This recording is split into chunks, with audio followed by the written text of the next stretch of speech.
So here we are now.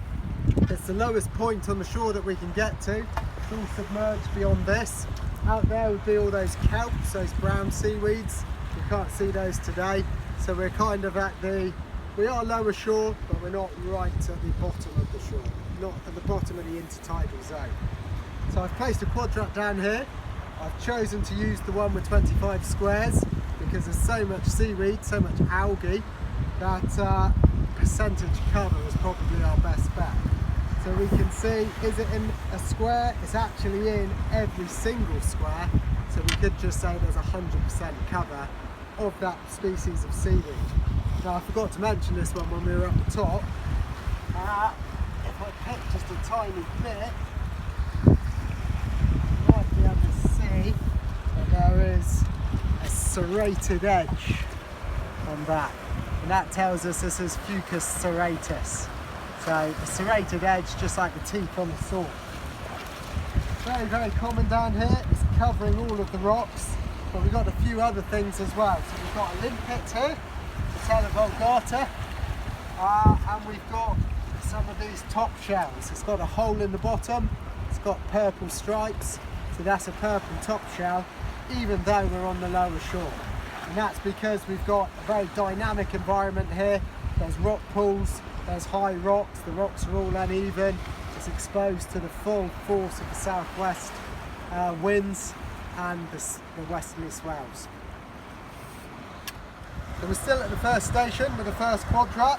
We've got our transect line, the washing line set up. So Mr. White's going to take the next quadrat further up the shore. This is the 1 metre mark on the ranging pole. And if I get at eye level, when I get to Mr. White's feet, I can tell him to stop, and that's where we'll put the next quadrat, sticking to our washing line transect. So I would have recorded all the different species I can identify, percentage cover or counting, whichever's more appropriate. Now Mr. White's moved up the transect, I get to eye level, and I can see that he's exactly a metre above where I'm stood now, and that will be the site of our next quadrat, so we can move out there. So this is the second site, the second quadrat. We've still got this Fucus serratus covering most of it. We've got another shell, we've got an edible periwinkle, you can eat that one, people do, people collect them and eat them. We've still got these purple top shells, but what it's important to notice is because it's a rocky shore, there's all sorts of microhabitats, so we've got huge habitat diversity.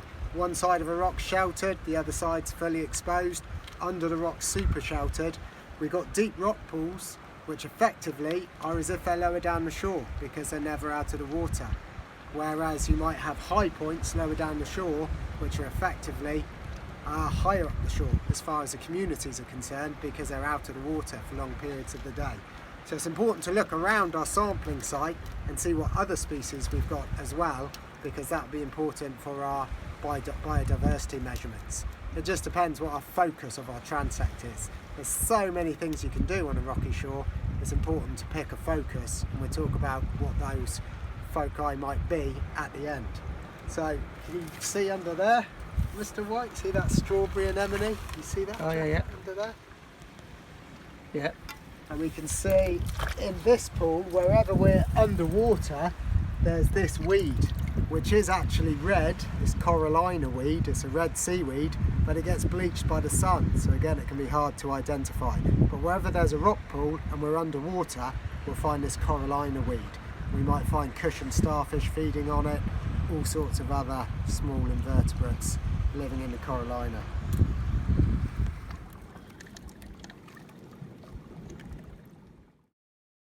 So moving up the shore, we've got another quadrat. We've still got this Fucus serratus weed. The rock is also covered in this sand tubes, which actually worm casts from a worm called Sabellaria. That's the housing for the worms that they live in, type of fan worm that comes out the end. We've also got these purple top shells. We've also got the edible periwinkles still, and we've got lots of limpets.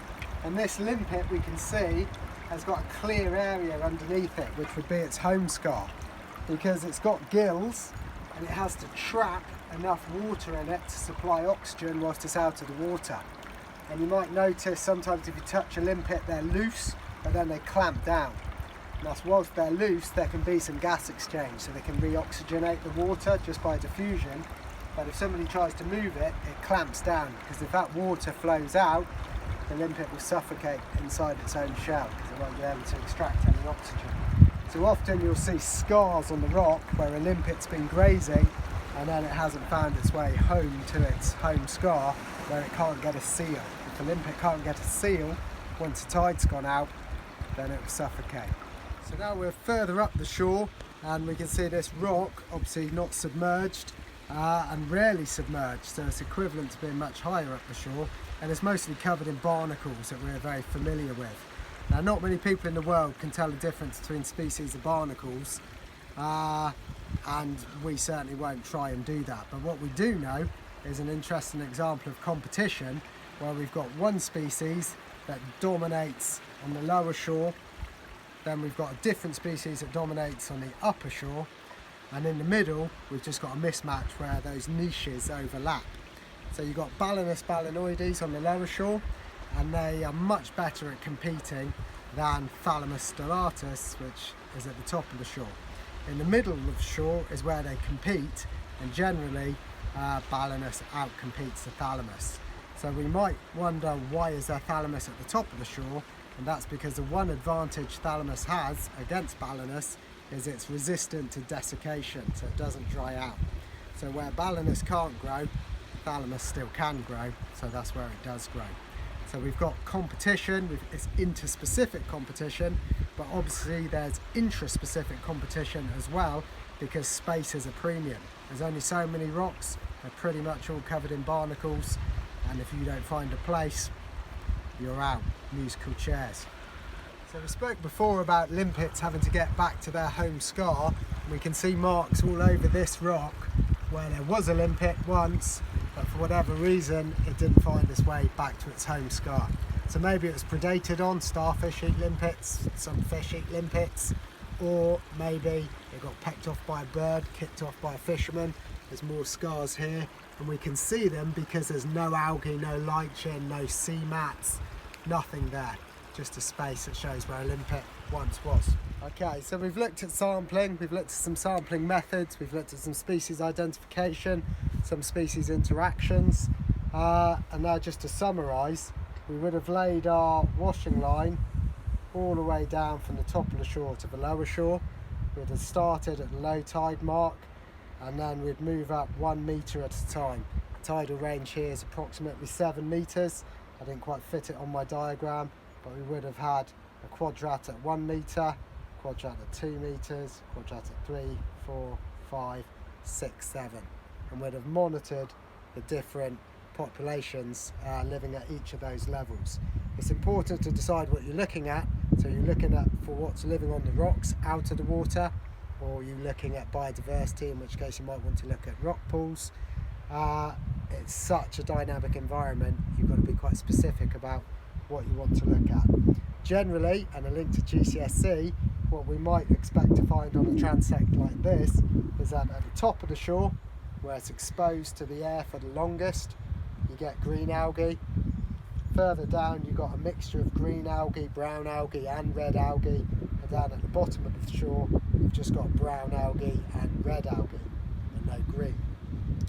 What we also didn't mention is the fact that upper shore, mid shore and lower shore have indicator species, and wherever you are in northwest Europe you would find the same species. If it was a rocky shore, you'd find similar species on the upper shores, similar species on the mid shores, similar species on the lower shores, and that's what we call a zonation, which is predictable, and it's determined by where it is in the world, but also by exposure. So this is quite an exposed rocky shore, and you would generally find the same species on an equally exposed shore. On a sheltered shore you'd find very different species, but a sheltered shore elsewhere, let's say in the Canary Islands, you'd find similar species. We also didn't talk about sampling the abiotic factors, and obviously in ecosystem, abiotic factors we could sample whilst we were down here are obviously salinity, exposure, UV levels, humidity, temperature, wind speed, nutrient levels and dissolved oxygen. If we had a data logger down here, we've got oxygen probes, pH probes, we've got lux meters for measuring light, we've got anemometers for measuring wind speed, thermometers for temperature obviously. But what's so incredible about a rocky shore is how dynamic it is. The salinity in a rock pool will change enormously. As water evaporates during the day, the rock pool becomes saltier and saltier, and these invertebrate creatures can somehow tolerate those changes.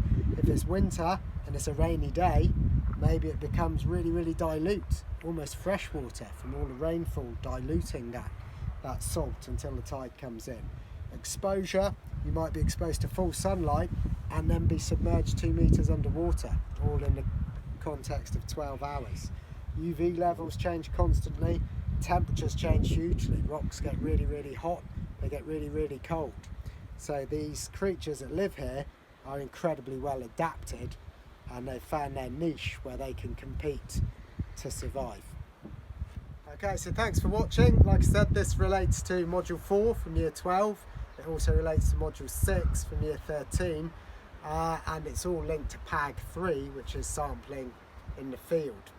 On the Google Classroom, I'll put lots of different specific project titles that you could think about having a go at. If you're fortunate enough to be able to get to the coast, you can do any of these mini projects yourself just by looking at what's there.